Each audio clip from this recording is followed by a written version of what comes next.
em casa, se cuidando direitinho.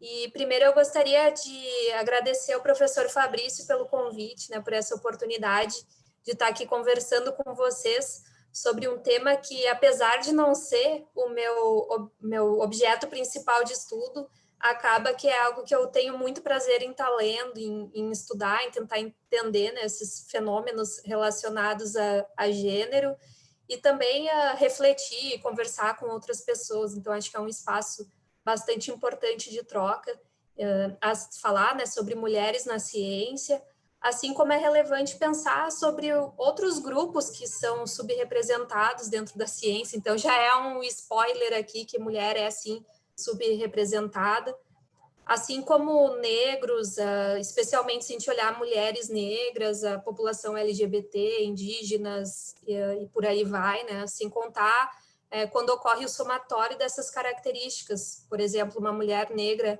LGBT acaba tendo uma representatividade ainda menor. Então, com isso, a gente pode ver que tem muita coisa para a gente avançar em relação à equidade no meio científico, e estar conversando aqui sobre isso já é um ponto de partida para a gente estar mais atento sobre esses aspectos e pensar como está minimizando essas disparidades, né? E também eu gostaria de deixar claro aqui que se ainda tem alguém que pensa que a redução da inequidade é uma forma de estar beneficiando esses grupos exclusivamente, por serem mais fragilizados, tem esse tipo de pensamento, é muito importante a gente saber que quem mais sai ganhando com isso é a própria ciência, já que uma maior diversidade só tem a enriquecer, né, o processo de desenvolvimento de pesquisa, no ganho de conhecimento. Então, imagina, né, quanto mais olhares mais diversos a gente tiver sobre um fenômeno, mais chance a gente tem de resolver os problemas com sucesso e de forma que vá atender as expectativas de uma população que é tão diversa também. Então, o que adianta várias pessoas iguais discutindo sobre problemas que são de várias pessoas diferentes? A gente precisa estar incluindo outras parcelas da população nas nossas discussões científicas também.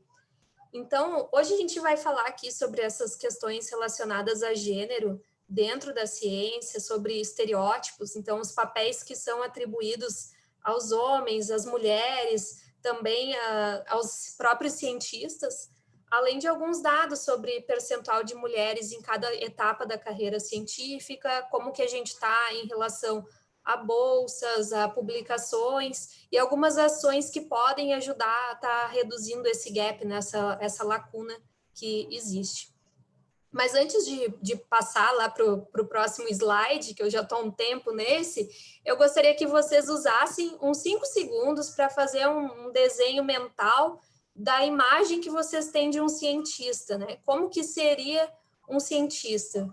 Então, não precisam falar nada, não é tema de casa, não precisa desenhar quem não quiser, só pensem nessa imagem. E aí, para a gente começar a conversar, só um pouquinho que eu não estou conseguindo passar meu slide, passou agora. E aí, para a gente começar a conversar sobre isso, é importante a gente refletir sobre qual perspectiva que a gente vê o mundo, né, e como esse mundo é preparado para estar nos recebendo. Então, será que o mundo é feito e pensado, ele é estruturado para homens e mulheres? E se tem algum grupo que se sobrepõe ao outro, como que esse outro grupo fica, né, em relação a esse mundo que não foi pensado para ele, né? Então, como que essas adequações precisam estar sendo feitas a todo momento. Então, aqui eu vou ir dando alguns exemplos ao longo da minha fala, e eu só gostaria de deixar claro que as coisas que eu vou falar aqui, quase nada é baseado puramente no que eu penso, né? Então não provém daquelas fontes, vozes da minha cabeça.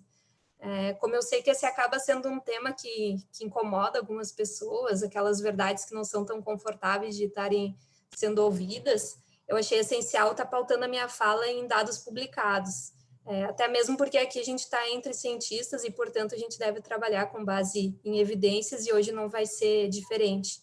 Então, a primeira reflexão que eu gostaria de trazer é em relação à nossa própria... Tem mulheres na palestra assistindo, e eu me referiria a vocês no feminino. Mas no caso de entrar um homem, eu já preciso automaticamente estruturar a minha fala para o masculino. Então, olhem o tamanho da representatividade desse homem no nosso grupo. Então, quando a gente fala nesses gêneros que são nêutrons, nessa linguagem neutra, ela acaba automaticamente nos induzindo a representar mais o masculino. E eu não estou falando especificamente somente da nossa língua portuguesa, eu estou falando da linguagem de um modo geral, né? Então, a mulher ela acaba sendo vista como esse outro, ou o segundo sexo, né? Que é um conceito da filósofa feminista Simone de Beauvoir, que não sei se vocês conhecem. Ela é bem famosa também por uma frase que ela diz que não se nasce mulher, então que nós somos moldados para ser de um jeito que é o que se espera de uma mulher. Mas, infelizmente, eu não vou poder me ater muito nessas questões filosóficas, apesar de achar extremamente interessante e relevante. Mas aqui fica esse convite a vocês conhecerem esse conceito, a conhecerem a Simone, o livro dela, que tem esse mesmo nome, O Segundo Sexo. Assim como outro livro bem interessante, que inclusive é um que eu estou terminando de ler agora, que é o primeiro que está referenciado ali, o Invisible Woman, que fala sobre esse viés, né, na construção do mundo que é pensado para homens e pensado por homens. Então, a gente falou um pouquinho sobre essa linguagem, eu tenho certeza que vocês já sabiam, né, essa questão dos gêneros, mas talvez não tinham refletido com esse olhar. E aqui trazendo, então, dados científicos, como eu prometi, o primeiro estudo ali que eu trago, que é esse item que está representado na parte central do slide, ele mostra que quando a gente utiliza termos genéricos, como, por exemplo, participantes, pessoas, pesquisadores, em mais de 70% dos casos, a tendência é que o leitor entenda que a gente está falando de homens. E ali eu confesso que eu fui bem boazinha, deixando mais de 70%, porque na maioria dos termos, esse percentual é ainda superior, é mais de 80%, 84%. Então, se a gente for analisar isso friamente, acaba tendo um impacto, né, na representatividade das mulheres, como as mulheres são vistas no mundo, mas também não deixa de ser realidade na maior parte dos casos, já que os homens eles realmente representam a maioria entre os cientistas, e também não sei se vocês já pararam para analisar isso, mas até mesmo entre participantes de estudos. Então, quando a gente vai olhar amostras de estudos experimentais, estudos lá de fisiologia, até mesmo em modelos animais, os machos eles são mais estudados. E aí a gente, inclusive, poderia entrar nessa discussão do quanto realmente se sabe sobre o feminino, já que as mulheres são muito menos frequentemente amostradas. E outro dado relevante que eu achei interessante de trazer aqui para vocês é que as mulheres também são menos representadas em exemplos escritos e imagens em livros didáticos. Então, para cada 3 representações masculinas que são encontradas em livros didáticos, nós temos apenas uma representação feminina. Ou seja, as meninas elas não se veem como protagonistas. Assim como a gente também é menos retratada em desenhos animados, tá? Isso tanto em figura de personagens humanos quanto em personagens animais, e somos menos protagonistas em jogos de videogame.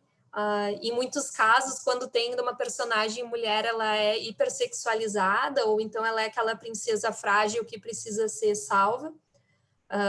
Um exemplo, né, em relação a isso, quando eu era pequena, o meu jogo favorito era o Super Mario. Na verdade, até vou fazer um parênteses, porque continua sendo o meu jogo favorito, e eu precisava escolher, né, entre jogar com o Mario ou o Luigi, e na verdade eu geralmente acabava jogando com o Luigi, porque o meu irmão tinha o direito de escolher primeiro, e ainda tinha o direito de jogar sempre com o controle 1, porque tinha aquele status de jogar com o controle 1. E aquilo me chateava bastante, né? E continua me chateando agora que eu tenho um entendimento melhor, mais ainda. E continuando ainda, né, sobre essa questão da subrepresentatividade, quando a gente olha, faz análise de textos jornalísticos que contam histórias de pessoas de sucesso, as mulheres também aparecem em percentuais inferiores. Então, como que isso tudo que eu estou falando aqui pode estar impactando, né? O que isso pode acabar gerando. Então, tem uma linha de estudos que eu particularmente acho bastante interessante, que pode ser feito tanto com crianças quanto com adultos, pedindo que os participantes desenhem o personagem de uma história que é descrita de uma forma neutra, né? Então, os cientistas fazem a descrição, como eu fiz com vocês no início, mais ou menos, ali, de falei rapidamente para vocês desenharem mentalmente um cientista, e aqui contam histórias mais elaboradas, sem dar muitas características, né? E aí pedem para as crianças ou para os adultos fazerem um desenho desse personagem. E o que eles encontram nessas pesquisas, os pesquisadores percebem que, na maioria dos casos, o cientista é representado como um homem. Então, eu não sei como vocês pensaram no cientista lá no início, quando eu pedi no início da minha fala, mas geralmente as pessoas tendem a imaginar o cientista como um homem mais velho, branco, de preferência usando um jaleco, né, com aquelas canetinhas no jaleco. E então são conceitos que acabam ficando grudados assim na nossa imagem mental, né? Porque é o que a gente vê na mídia, é o que a gente vê nos desenhos, é o que a gente vê retratado em jornais, tanto televisivos quanto jornais impressos, e isso vai trazendo sim esse jeito diferente de estar enxergando o mundo. Já no último estudo que eu trago aí nesse slide, foi feito um experimento em que as crianças recebiam várias fotos aleatórias, tá? E pedido que eles selecionassem entre aquelas fotos quais daquelas pessoas tinham potencial para ser cientista, né? Quem eles acreditavam que eram cientistas. E o que foi observado é que quanto mais características femininas eram dispostas nessas fotos, nessas imagens, menor era a percepção de que se tratava de um cientista. Então, um estereótipo bastante forte de que cientista é vinculado ao gênero masculino.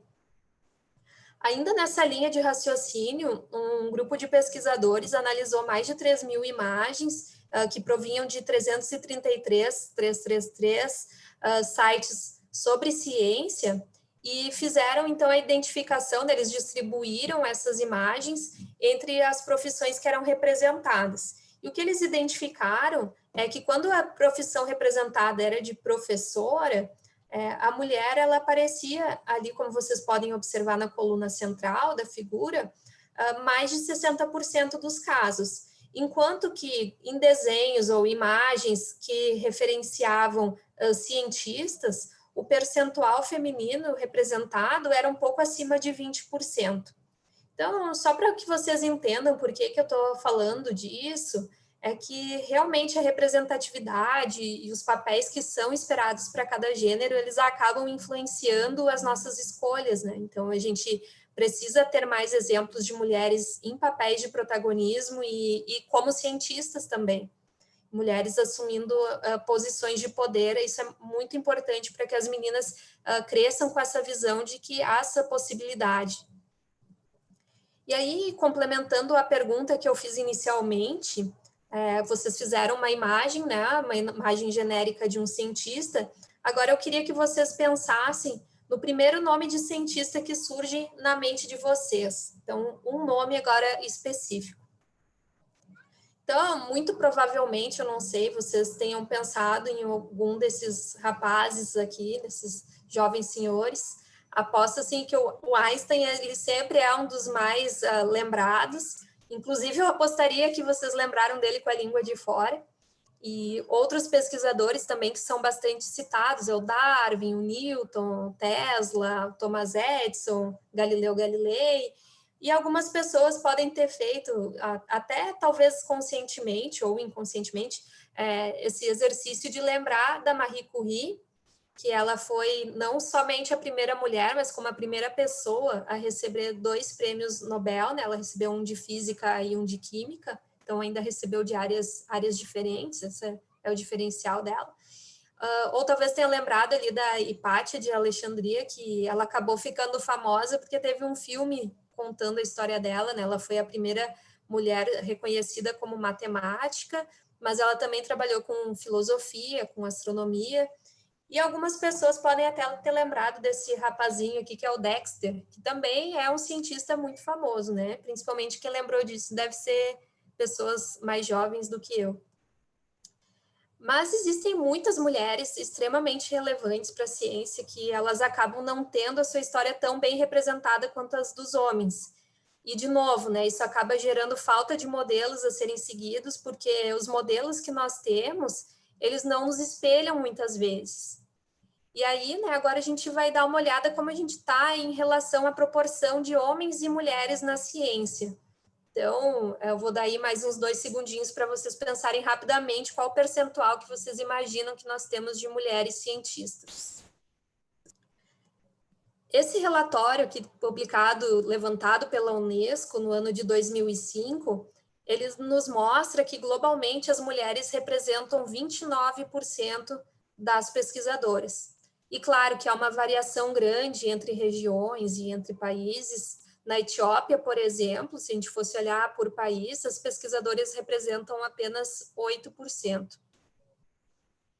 Já esse relatório, que é um pouco mais atual, é de 2017, ele mostra que apenas 9 países, tá, considerando os anos de 2011 a 2015, tinham pelo menos 40% de mulheres pesquisadoras. E anteriormente a isso, no levantamento de 96 a 2000, apenas Portugal tinha esse percentual superior a 40%.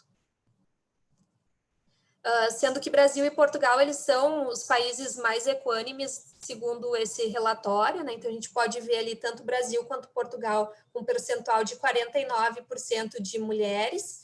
E se a gente for olhar cada país individualmente, comparando esses dois levantamentos que foram feitos, a gente vê que houve um aumento de mulheres cientistas em todos os países, mas ainda nós somos menos representadas, né? Se a gente olhar o Japão, por exemplo, que está logo abaixo do Brasil, as mulheres representam apenas 20% de todos os cientistas.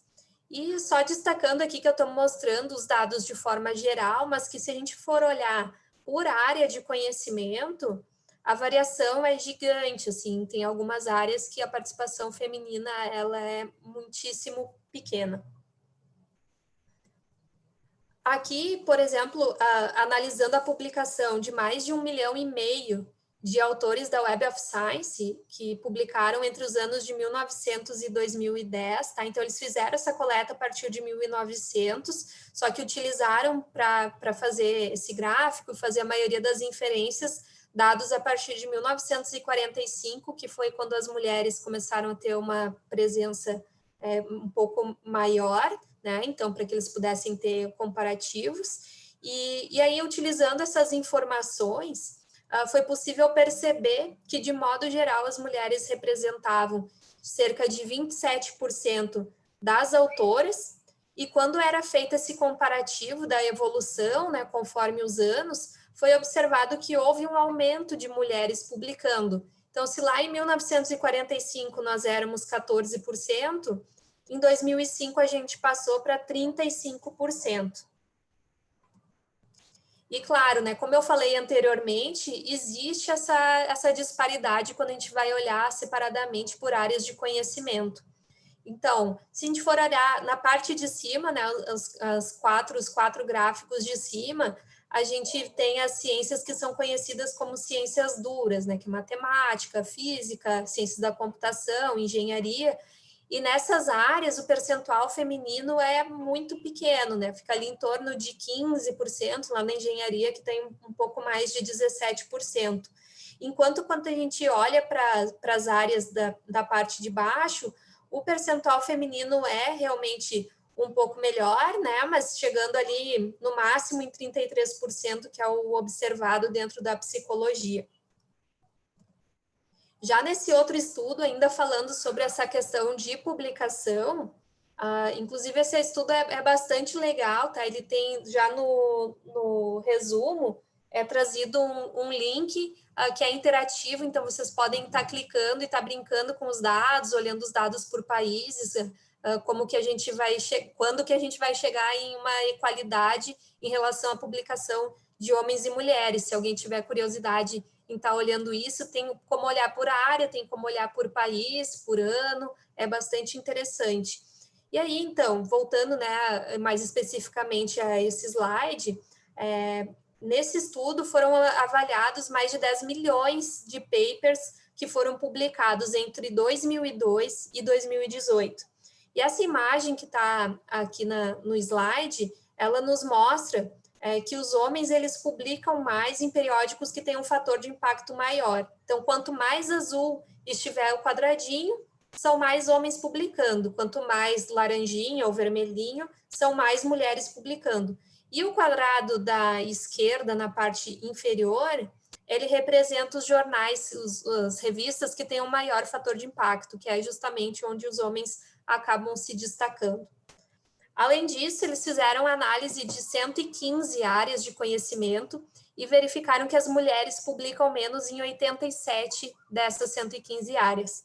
Em algumas dessas áreas, como as ciências duras, que eu citei anteriormente, as mulheres chegam a publicar 6 vezes menos do que os homens, né? E por isso a taxa de melhoria, de aumento da equidade nessas áreas vai ser muito mais lenta.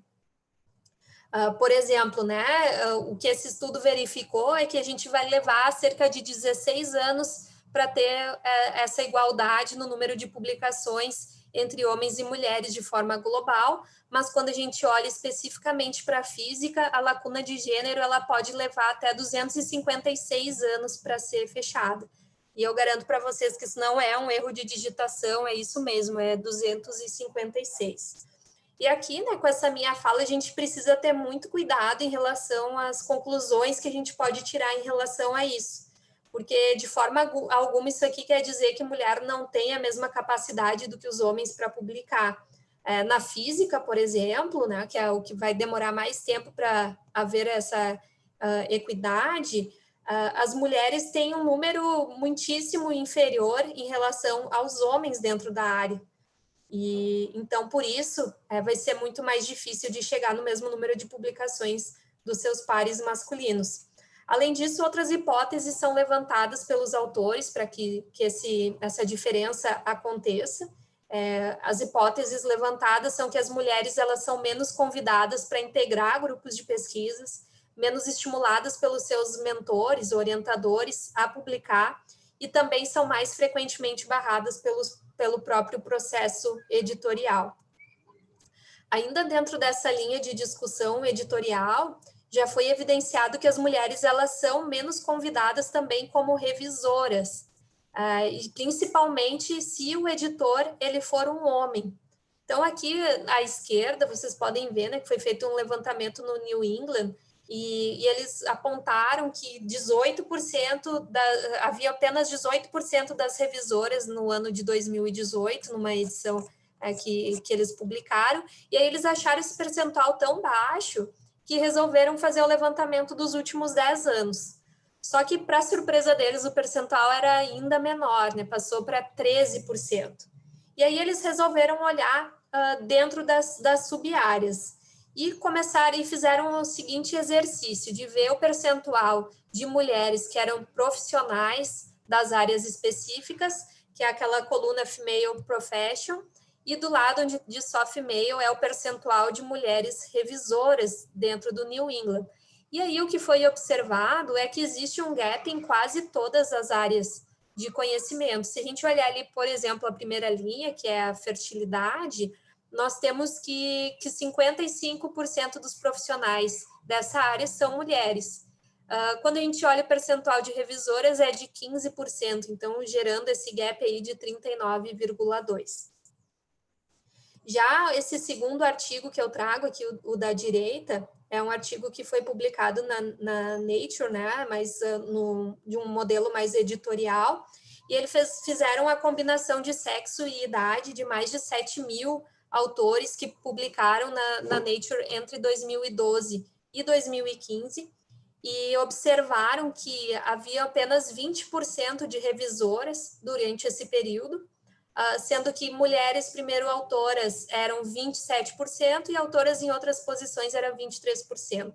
Eles fizeram esse outro levantamento porque eles pensaram que talvez tinham menos revisoras, porque tinham menos autoras também, mas o número de autoras é superior ao número de revisoras. E aí eles acreditavam que podiam ter duas hipóteses para explicar nesse baixo percentual de revisoras.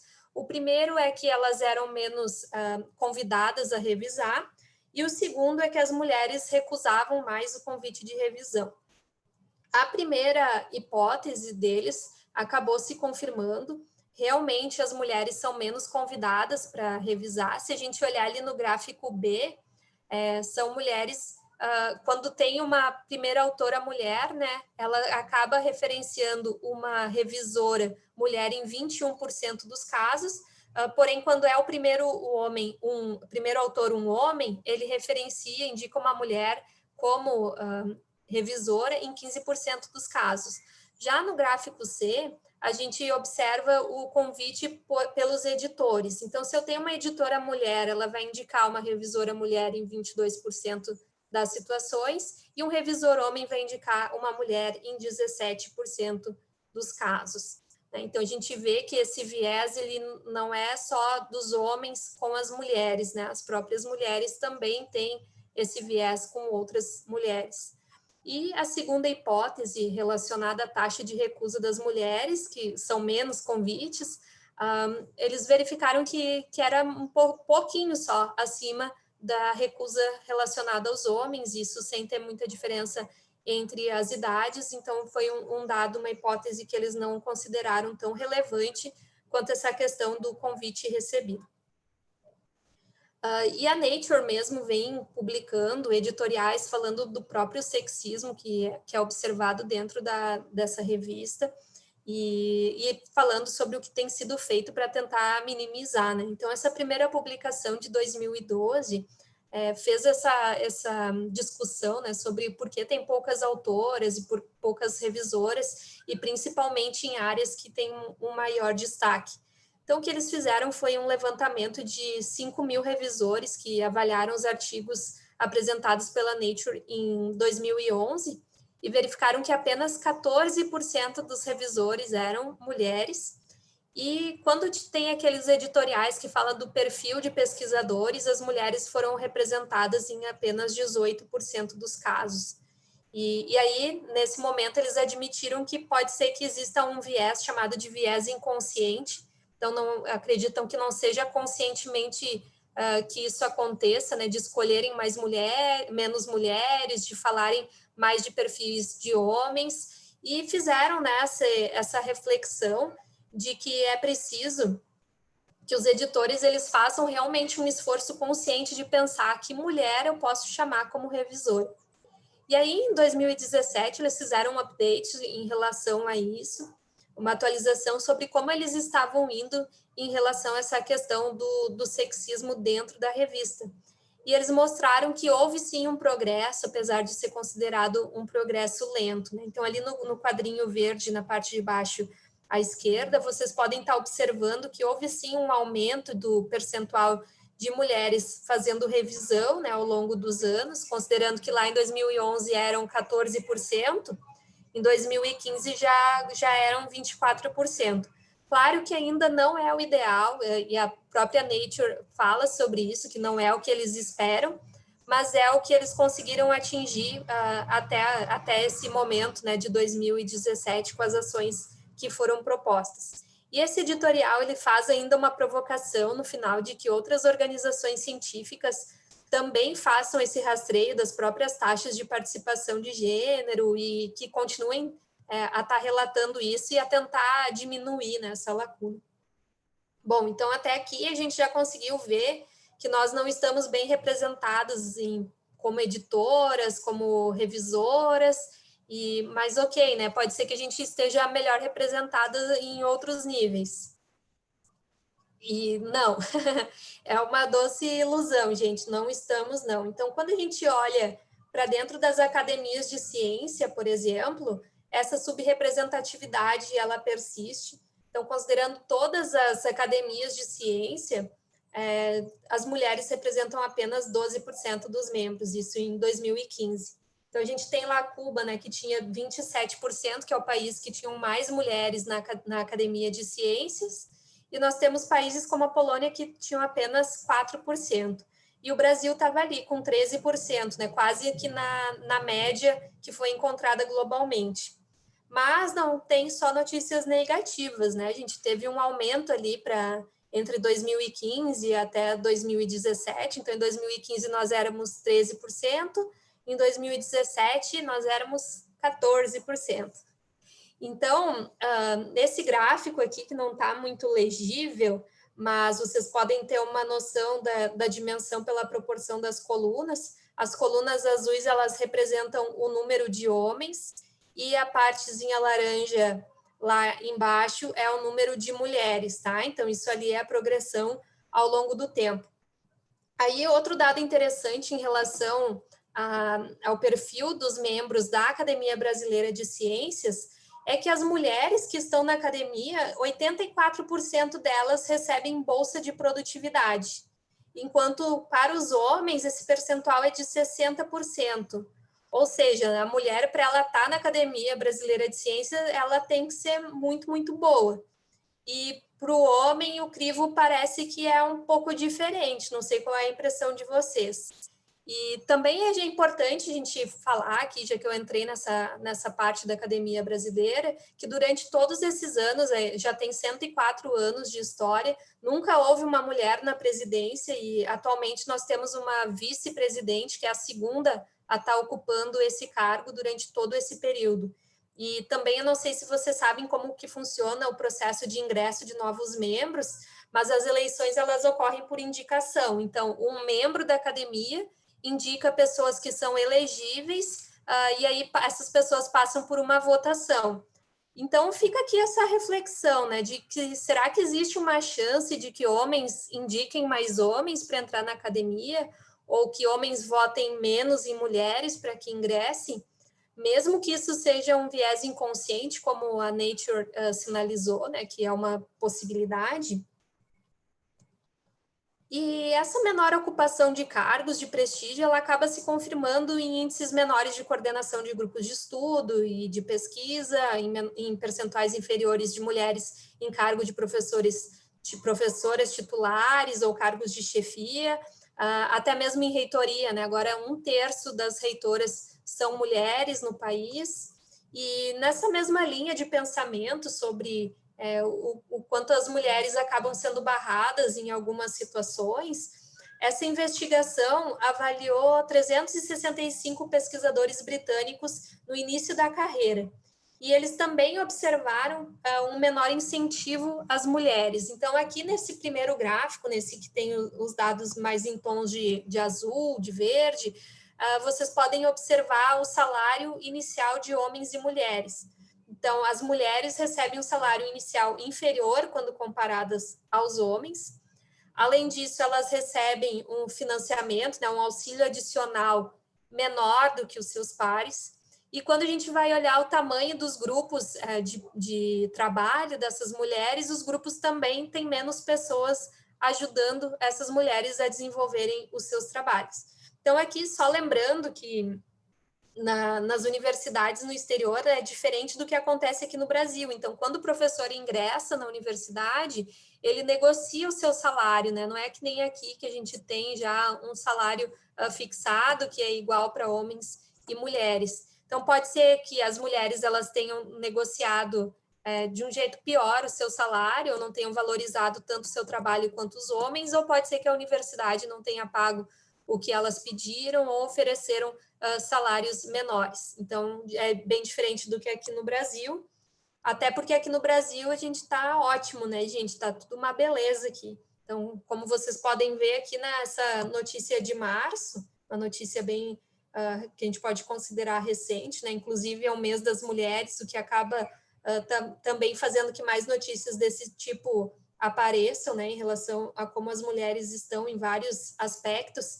E aqui vocês podem ver que as mulheres representam 53% do total de bolsas recebidas na pós-graduação, o que realmente é uma notícia muito boa, né, muito importante, mas aqui a CAPES esqueceu de fazer uma reflexão, que eu vou trazer agora para vocês, que é sobre as modalidades de bolsa.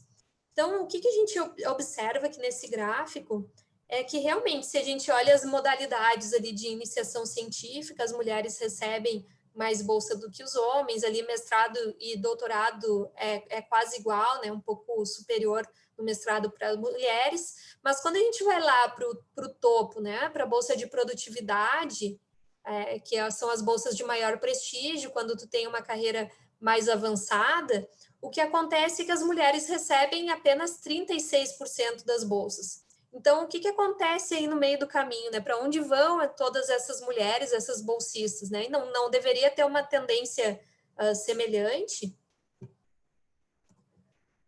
O que acontece, eu já dei outro spoiler agora, passando slide aqui, né?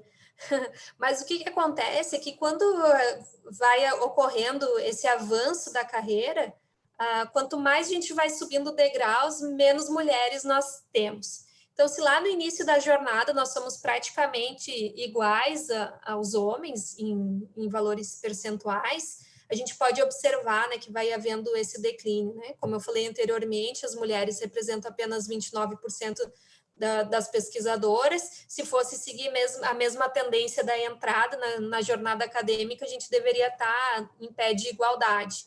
E quando a gente olha lá mais o topo da carreira mesmo, as mulheres representavam apenas 11%. E esse fenômeno ele é bastante conhecido e discutido quando a gente fala sobre mulheres na ciência.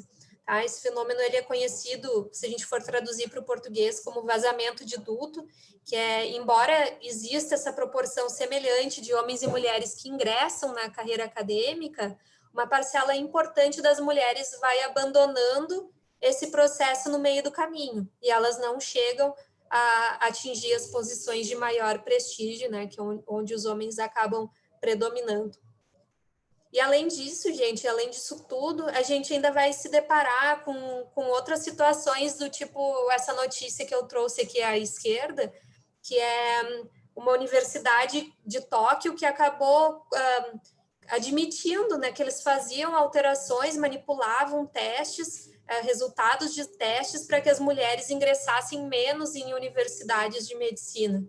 Ou aqui, se vocês olharem para a direita, tem esse anúncio de um casal que ganhou juntos um prêmio Nobel de Economia, mas aqui é apresentado na manchete o nome do homem, tem a imagem dele, e a mulher ela é suprimida à esposa, sendo muito improvável que vocês vissem uma notícia com essa manchete, né, trazendo o nome da mulher e representando o homem como o marido dela. Então, essas coisas elas são bem recentes. Se vocês olharem a data aqui dessa notícia do Prêmio Nobel, ela é de 2019. Essa aqui da Universidade de Tóquio, ela é de 2018. Então, parece, mas não são coisas lá da Era da Pedra, né? São questões contemporâneas que acontecem durante o nosso dia a dia. E aqui eu sei que tem várias mulheres que podem estar pensando nas situações que já passaram também ao longo das suas carreiras e no seu dia a dia mesmo, né? Sem contar questões de assédio. Não, quando eu falo assédio, não digo só no sentido sexual, digo no sentido moral, né? De se sentir inferiorizada. Mas também a gente tem, né, notícias promissoras de que tem um progresso, que as mulheres estão avançando em quantidade de prêmios, por exemplo, mas ainda assim, quando as mulheres são premiadas, elas recebem menos dinheiro por esses prêmios e menos prestígio também.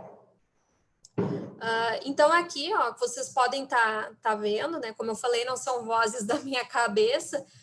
Para cada dólar que um homem recebe por um prêmio, a mulher recebe 64 centavos desse dólar. Então, não tem porquê, né, gente? Eu não consigo encontrar justificativas para esse tipo de conduta. E aqui no gráfico da direita, a gente tem o número de prêmios recebidos por homens e mulheres, e a gente vê que realmente as mulheres estão ganhando mais prêmios, mas se vocês forem parar para analisar, os homens também estão recebendo mais prêmios. Então, proporcionalmente, né, não sei o quanto que realmente a gente está melhorando se a gente for estar comparando homem com mulher. Ou seja, muita coisa precisa melhorar, muita coisa precisa ser discutida e a gente já está em 2022 e o tempo está passando, né? E se continuar no ritmo que está, eu não sei se esse gap aí de 16 anos, se ele não é muito otimista, porque a velocidade da mudança tá muito baixa.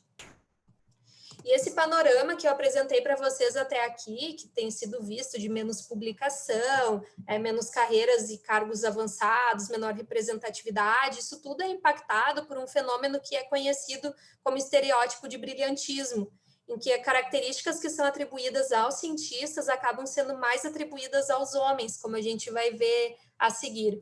Então, esse primeiro estudo aqui, o da esquerda, que foi publicado na Science, ele fez um estudo muito legal também, tem vários experimentos dentro desse mesmo artigo, e no primeiro do experimento, eram contado para as crianças uma história de um protagonista que era uma pessoa muito, muito inteligente, uma pessoa realmente brilhante, e contavam essa história de uma forma neutra, né, sem possíveis indicativos de que se trataria de um homem ou de uma mulher.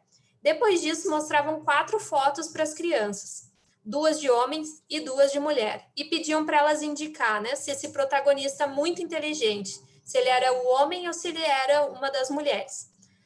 O que os cientistas identificaram que aos 5 anos as crianças identificam o próprio gênero como sendo o protagonista da história, ou seja, a mulher se vê, a menina se vê como muito inteligente, o menino se vê como muito inteligente.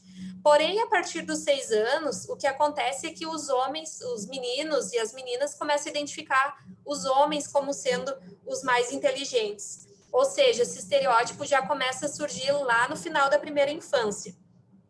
Na segunda parte do experimento, que são as figuras B e C, o gráfico B e C, a história era contada sobre uma pessoa muito, muito gentil.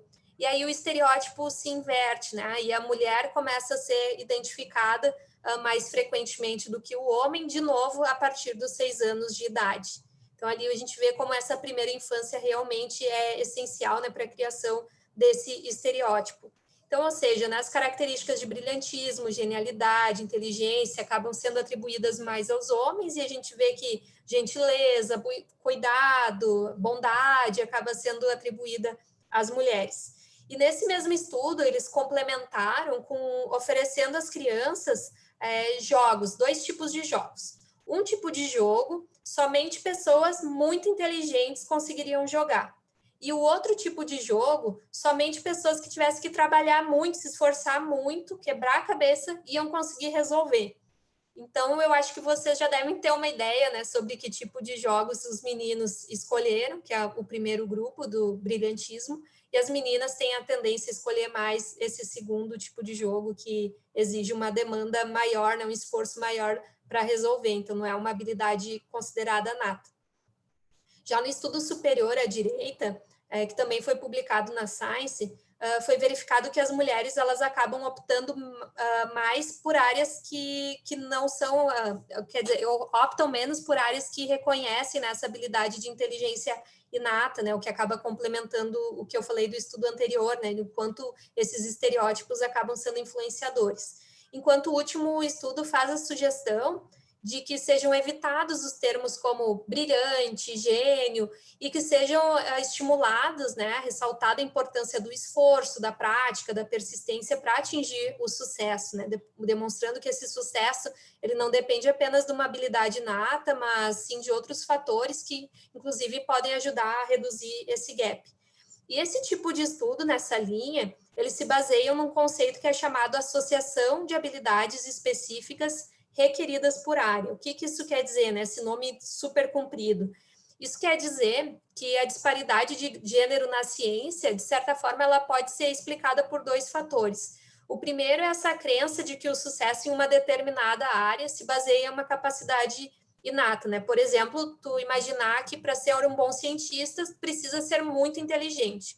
E aí, no segundo ponto, tu atribui essa característica a um gênero específico. Então, homens são muito inteligentes.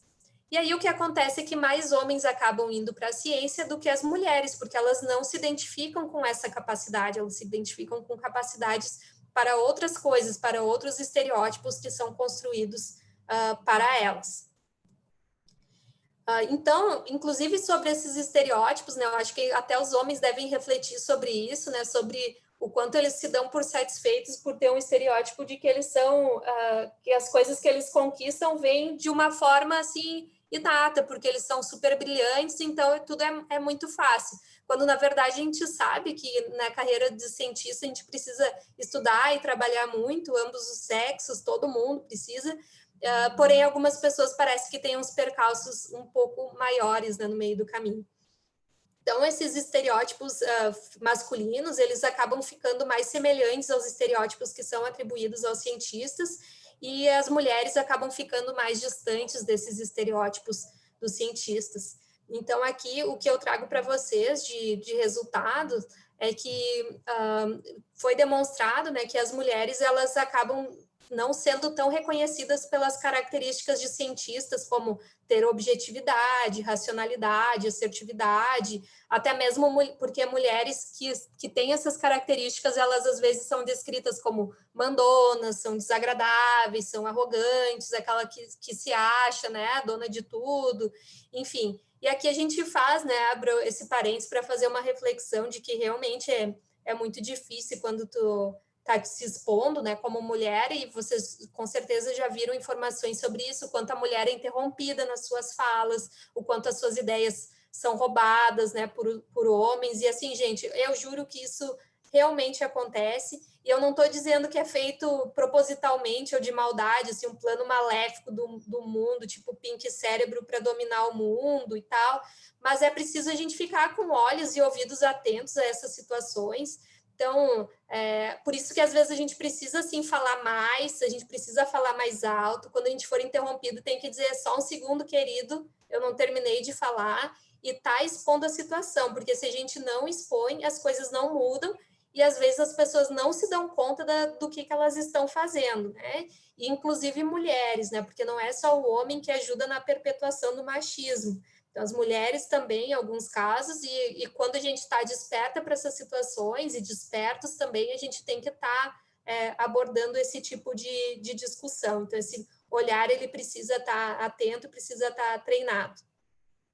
Então, voltando aqui já ao segundo estudo, esse publicado em 2018, ele fez uma avaliação das representações de cientistas numa coluna que tem no New York Times, que fala sobre perfil de cientistas. E aí eles fizeram uma análise baseada nos estereótipos tanto de cientista quanto estereótipos de gênero. E eles verificaram que as características de brilhantismo e de colaboração, comunicação, trabalho em equipe, que acabam sendo mais femininas, essas três, né, atribuídas mais às mulheres, elas acabaram sendo distribuídas igualmente entre homens e mulheres. Então, as mulheres não foram menos descritas como brilhantes e inteligentes. No entanto, algumas diferenças permaneceram na forma de conduzir as entrevistas ou de representar essas mulheres, como, por exemplo, perguntas mais frequentes sobre como elas lidam com o trabalho doméstico e com a família em relação às suas carreiras, também uma descrição maior sobre as suas aparência física, sobre a forma como ela se veste ou como ela prende o cabelo, coisas que não são comentadas em relação aos homens, e também, né, fica a pergunta de por que fazer esse tipo de comentário quando está falando do trabalho de uma pesquisadora. E já o último estudo, ele mostra que as mulheres, elas acabam desistindo mais de carreiras nas ciências duras, e os homens, eles desistem mais em ciências comportamentais, então mostrando que esses estereótipos, eles também atingem os homens. E aqui o último estudo que eu vou trazer para vocês, eu achei ele muito interessante, claro que eu não gostei do resultado, queria que fosse diferente, mas a forma como ele foi conduzido foi muito boa, muito rigorosa. Foi um estudo duplo cego, conduzido com 123 docentes, e o experimento era o seguinte, eram elaborados 2 modelos de currículos, na verdade era o mesmo currículo, só que em um currículo tinha o nome e o sexo, né, feminino, e no outro currículo, então, masculino. Então, era o mesmo currículo, a única coisa que mudava é que um era masculino e o outro era feminino.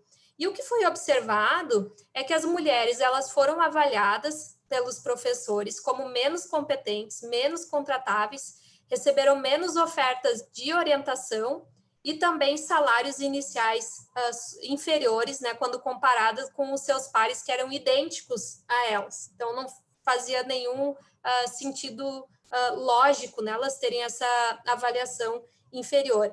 E outra coisa curiosa é que as professoras mulheres, elas avaliavam as alunas mulheres da mesma forma que os homens, ou seja, esse viés, de novo, ele também atinge a mulher que está avaliando outra mulher. E esse fenômeno, inclusive, ele tem nome, ele é chamado de efeito abelha-rainha, em que a mulher que atinge um nível mais alto, ela acaba ajudando, inclusive, a estar perpetuando esse gap, ao invés de puxar outras mulheres, né? E aqui fica também essa visão, né, de que é necessário a gente conversar, inclusive, dentro do corpo docente, sobre o preconceito que existe e como que a gente pode tá pensando em aumentar a representatividade desses grupos.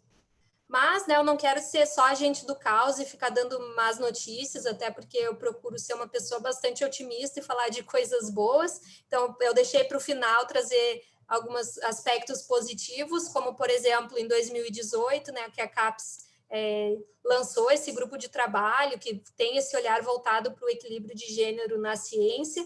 Também eu falei muito da Academia Brasileira de Ciências, então deixa eu dar uma amenizada aqui. Em 2019, a academia teve a sua primeira eleição paritária, ou seja, das pessoas, 14 membros novos, 7 eram mulheres, o que é bastante positivo. Aí também tem outras ações, como, por exemplo, do Instituto Serrapilheira e da FAPERGS, que passam a avaliar, né, e outras instituições também passam a avaliar o currículo de uma maneira diferente, de mulheres que tiveram filhos recentemente. Além disso, as bolsistas passam a ter como uma licença maternidade, né, tendo essa seguridade da bolsa, que antes não era garantida. Também o Lattes, né, há essa estimulação de que as mulheres coloquem no Lattes o período em que elas tiveram filho ou que adotaram uma criança, porque se sabe que isso tem um impacto na produtividade, e esse impacto pode durar, inclusive, entre 4 e 5 anos, né, para ele ser minimizado. E mais, né, esse impacto ele atinge as mulheres e não atinge os homens. Então, homens pais, eles não têm um impacto em relação às suas publicações, em relação aos seus cargos, enquanto para mulheres isso acaba sendo diferente. Então, algumas ações poderiam ser pensadas, como ter creches nas instituições, nos eventos científicos, inclusive tem alguns eventos que para mulheres que têm crianças, elas recebem um desconto, né, para que elas usem essa verba para pensar em contratar uma babá, alguém para cuidar do seu filho durante o momento do evento. Além disso, tem as premiações que são voltadas especificamente para mulheres, então dando uma visibilidade às mulheres na ciência, inclusive nessa última edição do Prêmio L'Oréal, né, nós tivemos uma cientista de Pelotas que ganhou o prêmio, que é um motivo de grande felicidade para todos. Também a gente tem o Prêmio Carolina Bori, que é para meninas na ciência, então do ensino médio e da graduação. E aí, aqui para finalizar, eu deixei o link para que vocês possam ler também. Existem outros guias de boas práticas em diversidade dentro da ciência, mas esse aqui ele é brasileiro, né, do Instituto Serrapilheira, então ele é bem acessível e acaba retratando a nossa realidade. E esse guia ele traz essa discussão, né, sobre a subrepresentatividade. Então, o que isso quer dizer? Se a gente tem metade da população de mulheres, dentro da ciência a gente tem que ter metade de população de mulheres. Se a gente tem o percentual que a gente tem de negros, a gente tem que ter esse mesmo percentual de negros dentro da ciência.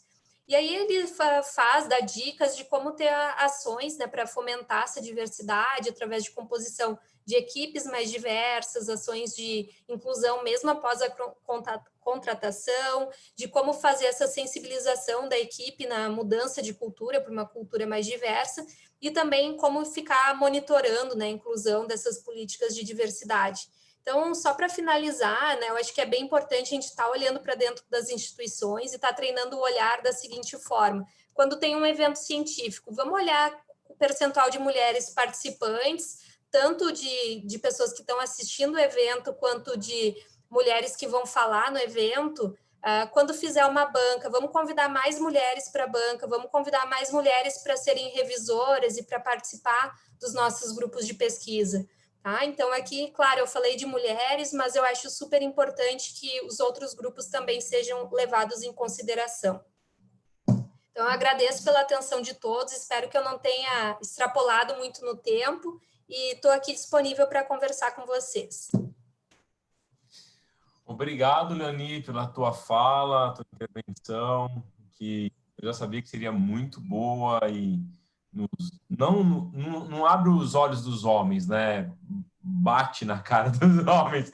E aí eu falo isso com tranquilidade no sentido de saber das nossas limitações e o esforço em superar.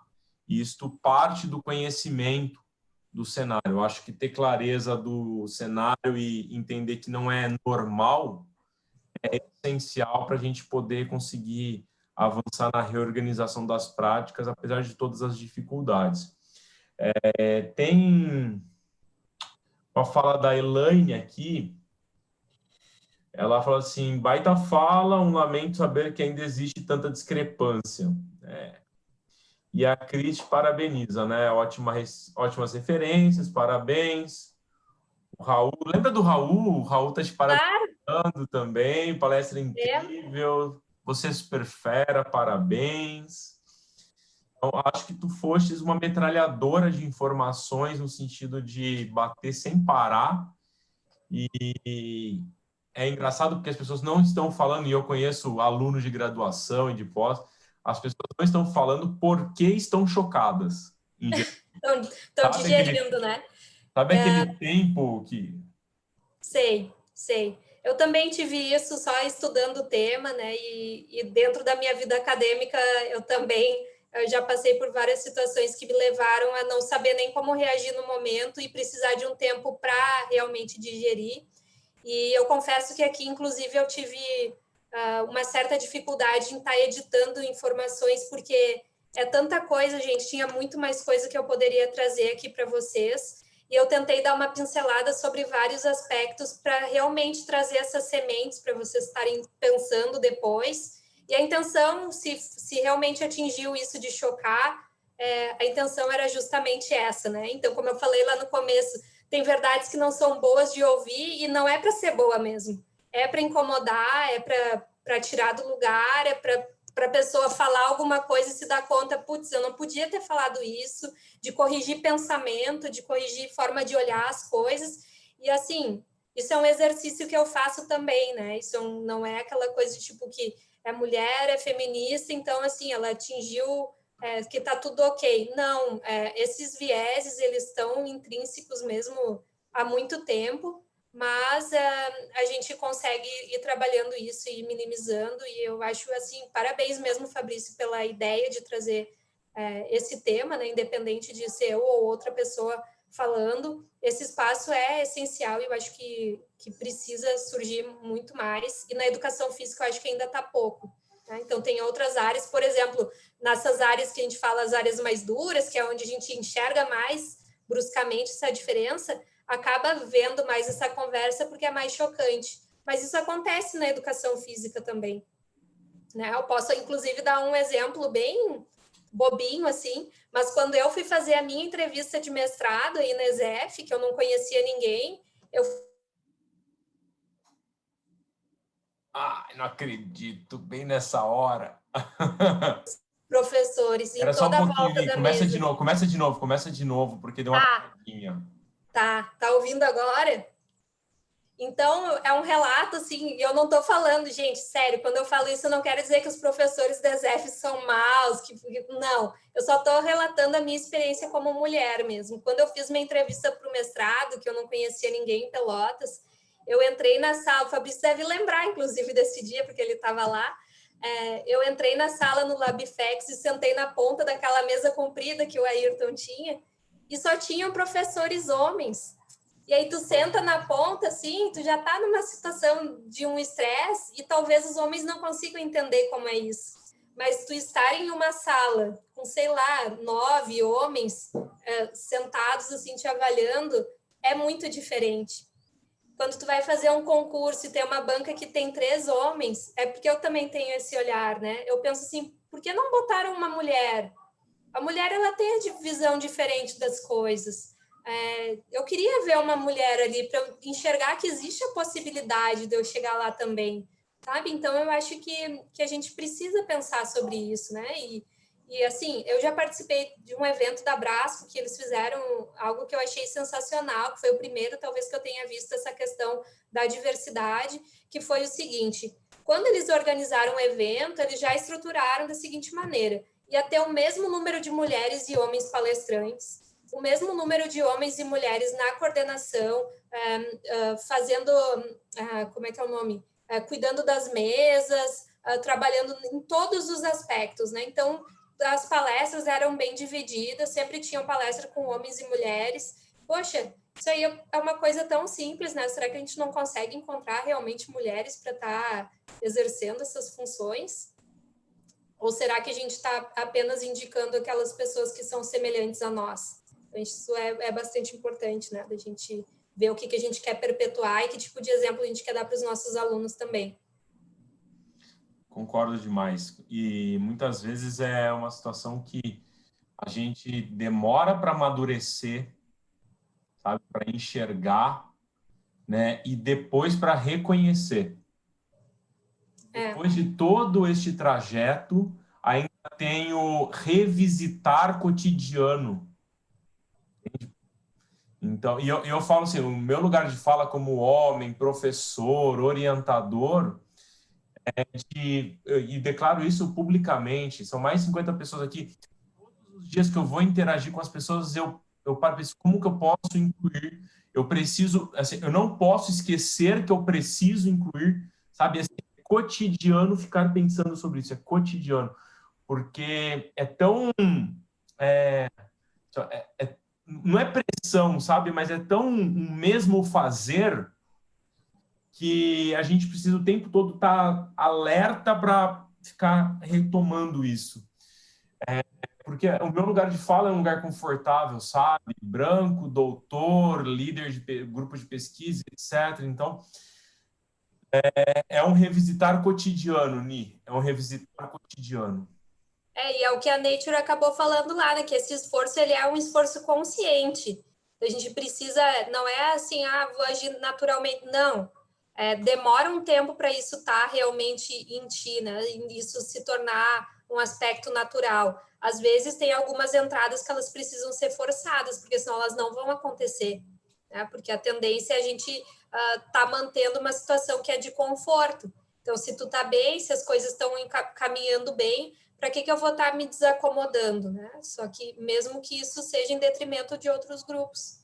Tem uma pergunta do César aqui. O cara tá gabaritando todas, mas ele não deixa passar uma sem fazer pergunta. Ah, é? O César está perguntando assim, ó, calcular a proporção de subgrupos sociais e partir do princípio de que devem estar em igual proporção que estão na população, caso contrário é considerado injusto, não pode sobrepor a vontade dos indivíduos, querendo engenhar o social de acordo com uma noção de justiça social. Não corremos o risco de nos tornarmos totalitários? Nossa, que pergunta! Enfim, o que eu considero é que, na verdade, inclusive eu tive uma conversa que eu acho que, pelo que eu entendi da pergunta nesse sentido, é que às vezes fala assim, mas as mulheres, por exemplo, é difícil porque não tem muita mulher para a gente convidar para fazer uma coisa. É difícil porque, sei lá, né? Como é que eu vou fazer se as mulheres não querem, por exemplo, entrar na ciência? Mas, gente, que a gente tem que pensar que isso é uma mudança de cultura, como eu falei lá do princípio, né? Do que a gente está, quais exemplos que as meninas estão vendo, por que elas não entram na ciência, por que não tem tanta mulher como professora de graduação, de pós-graduação. Então, por isso que essa entrada ela precisa ser forçada, sim, que é a mesma questão de cota racial, né, para entrar na universidade. Se a gente for deixar o processo correr naturalmente, esquece aqueles 256 anos lá de lacuna, porque não vai acontecer nunca. Porque quem está no poder vai fazer de tudo para estar mantendo esse poder. Não vai querer mudar uma situação, como eu falei, que ela é confortável. Então, assim, eu sou totalmente a favor, mesmo que de que tenha, né, esse processo da gente estar incluindo esses subgrupos e que eles sejam representados da forma como eles estão na sociedade, até porque, como eu falei lá no início, se a gente, como cientista, está querendo resolver os problemas sociais, ajudar grupos que são diversos, como é que a gente vai estar tipo, o homem branco vai estar pensando em ajudar lá a mulher negra da periferia que tem 7 filhos, se ele não conhece aquela realidade, sendo que uma pessoa que veio dessa realidade, ela tem muito mais propriedade para falar como isso vai impactar a vida dessas pessoas. Então, eu acho que é assim, que é essencial que a gente pense como representar esses grupos. Pelo bem da ciência e pelo bem da sociedade mesmo, não pelo bem do subgrupo lá, não é para ajudar os coitadinhos, é para melhorar a nossa ciência. Tá certo, Ni. Bom, eu queria